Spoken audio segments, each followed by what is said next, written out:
Message de Monseigneur Philippe Christori en ce vendredi 21 avril 2023 de l'Épître aux Philippiens, afin qu'au nom de Jésus, tout genou fléchisse au ciel, sur terre et aux enfers. Nous sommes dans la joie de Pâques et nous nous préparons à vivre intensément la Pentecôte, comme nos 5000 baptisés de Pâques.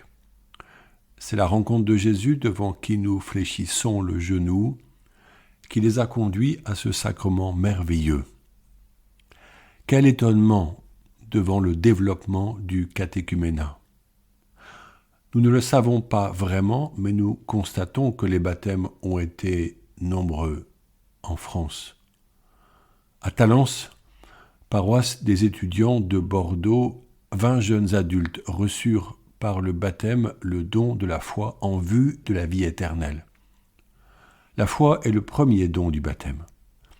Bien entendu, ceux qui s'approchent de l'Église pour recevoir ce sacrement avaient déjà foi en Dieu, mais l'Esprit leur a donné dorénavant la certitude de ce don et la vie éternelle qui va avec. Le baptême ouvre les portes du ciel. Maintenant, ces néophytes vivent selon la loi du Saint-Esprit, refusant le péché, étant témoins de la résurrection. Saint Paul confirme la juste attitude de tout baptisé. Je le cite. « Si donc, par le baptême qui nous unit à sa mort, nous avons été mis au tombeau avec lui, c'est pour que nous menions une vie nouvelle, nous aussi, comme le Christ qui, par la toute-puissance du Père, est ressuscité d'entre les morts. » Fin de citation. La vie nouvelle est promise par Dieu. Elle est ce cœur nouveau et cet esprit nouveau qu'annonçait le prophète Ézéchiel. Elle ne se compromet pas avec l'esprit du monde, ce que Paul nomme la chair.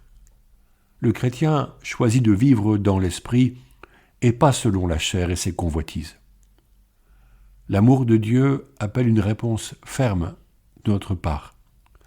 Être chrétien, baptisé et témoin auprès de nos frères nous oblige. La radicalité évangélique est le seul chemin du témoignage et de la sainteté. Nul ne peut rester assis entre deux chaises. Par le baptême, nous optons pour la résurrection et la vie éternelle. Nous vivons comme ressuscités parmi nos concitoyens.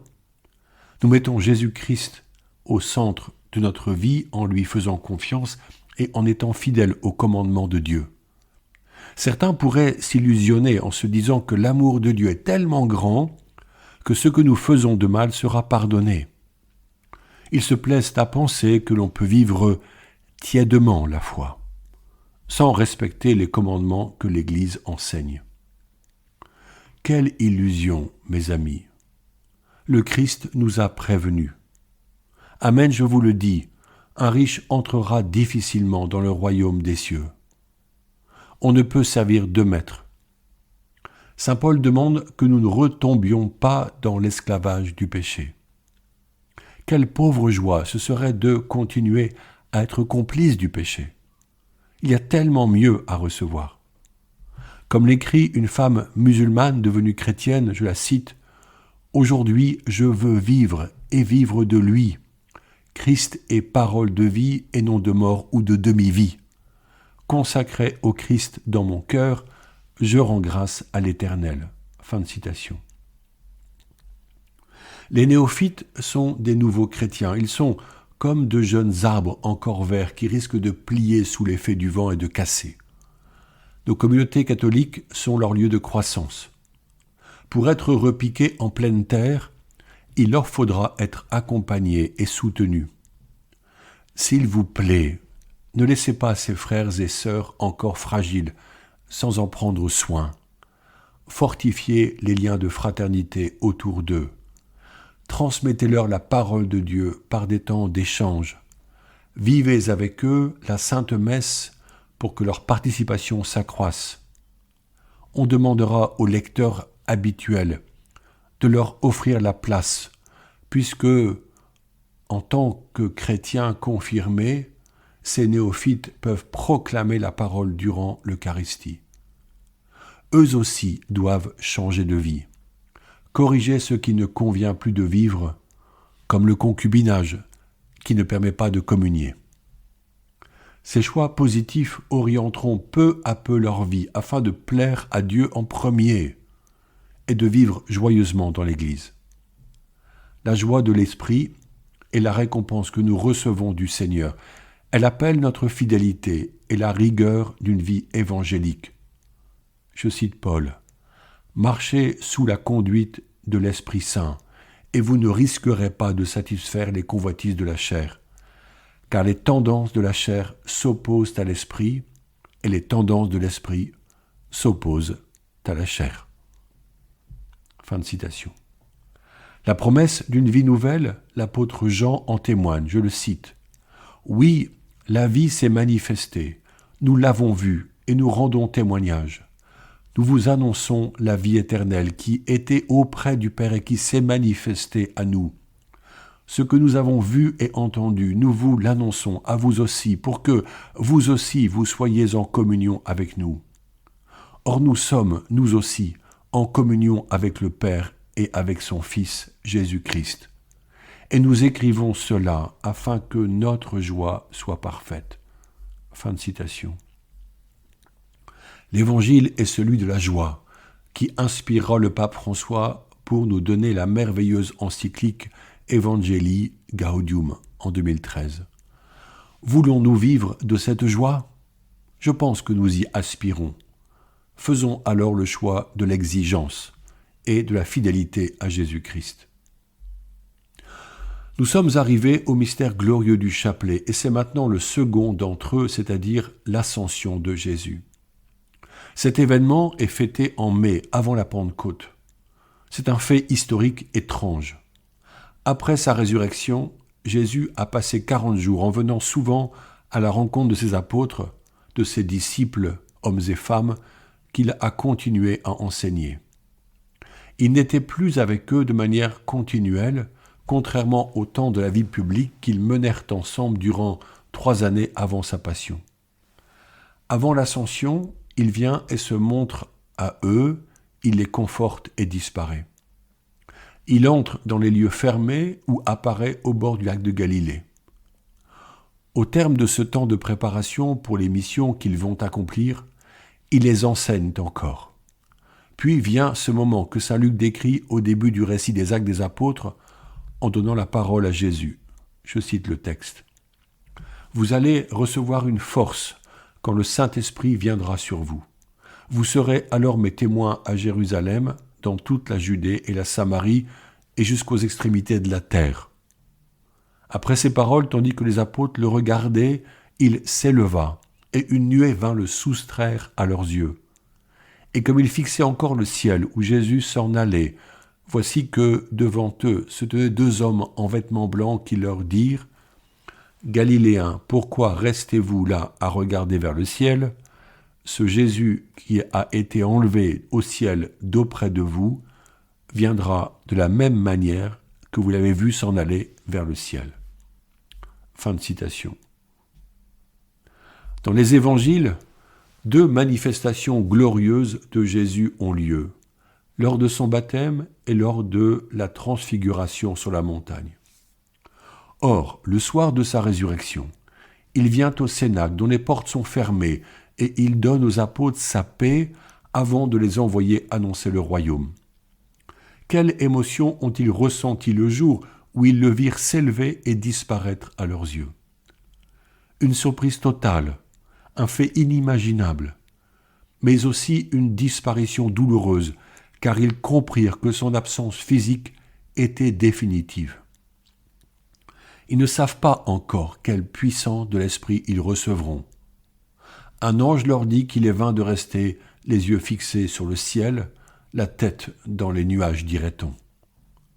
Le mystère est grand quand il est écrit qu'il s'élève avec son corps, certes un corps devenu glorieux, doté de pouvoirs surnaturels comme celui d'apparaître dans une pièce fermée, mais un corps que l'on pouvait toucher, comme il le proposa à Thomas. Un corps humain, puisqu'il mangea avec eux du poisson au bord du lac. Ce corps est parti, ce qui suscite une vraie dissymétrie par rapport à l'incarnation lorsque le Verbe divin, un pur esprit, était venu en la Vierge Marie pour y donner vie à l'enfant Jésus. Ce corps touché par tant de personnes qui s'approchaient de Jésus leur échappe. Jésus s'élève avec lui, retrouvant la gloire qu'il avait auprès de Dieu, le Père, avant la création du monde. Aussi, en Dieu, quelque chose de notre humanité charnelle existe. La préface de la messe de l'Ascension dit « Sans quitter notre condition humaine, le premier, il entre au ciel ». Est-ce ce même corps glorieux que Dieu nous rendra à la fin des temps? Devant ce mystère, nous pourrions hausser les épaules car, effectivement, il est incompréhensible à la sainte intelligence humaine. Cependant, savoir l'humanité de Jésus maintenant en Dieu au ciel dit l'importance de notre corps. Ce corps qui nous est unique, certes un peu lourd, voire lourdeau, parfois malade et vieillissant, est un don de Dieu. Il n'est pas une simple enveloppe charnelle à jeter à la fin de notre vie ici-bas. C'est une des raisons pour laquelle l'Église encourage l'inhumation des corps plutôt que leur incinération. Le cimetière est le lieu où l'on dort, en attendant la résurrection définitive. Avec Jésus maintenant élevé auprès de Dieu le Père, chacun comme membre de l'Église partage sa gloire et ensemble, nous pouvons habiter en esprit dans la demeure des cieux. Citation de la collecte de la messe de l'Ascension. L'ascension de Jésus n'est pas un éloignement, il a promis d'être avec nous jusqu'à la fin des temps, sa présence toute spirituelle n'en est pas moins effective, il est là quand nous sommes réunis en son nom, il nous guide par son esprit qui ne cesse d'œuvrer en nous afin que nous soyons orientés vers Dieu dans nos actions. Jésus demeure solidaire de chacun de nous. Certains convertis font l'expérience d'une rencontre lumineuse et d'un amour extraordinaire, d'une paix qui chasse toutes leurs angoisses. Jésus leur se donne à voir notamment à des personnes d'autres religions. Les témoignages ne manquent pas de ces rendez-vous improbables et imprévisibles. À nos communautés d'ouvrir la porte du cœur ensuite pour que le chemin s'ouvre devant les pas des bénéficiaires de ces grâces.